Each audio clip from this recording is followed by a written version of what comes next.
Smart Customs tətbiqində bəyannamə yanlış olduğu təqdirdə silmək və ya düzəliş etmək mümkündürmü? Smart Customs mobil tətbiqində bəyanetmə prosesində daxil etdiyiniz məlumatlar yanlış olduğu halda, mallar xarici ambarda olduğu zaman bəyannamədə düzəliş etmək və silmək imkanınız var.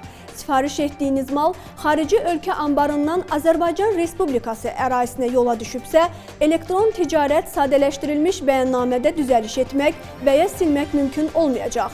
Bağlamanız xarici ambardan yola düşməyibsə, bəyannamədə düzəlişlə bağlı daşıyıcı şirkətinizə müraciət etməlisiniz. Daşıyıcı şirkət bağlamanızın izləmə kodunu əsas kisədə statusundan çıxarmalıdır. Bu halda sadələşdirilmiş bəyannamə üzərində sil və düzəliş et düymələri aktivləşəcək.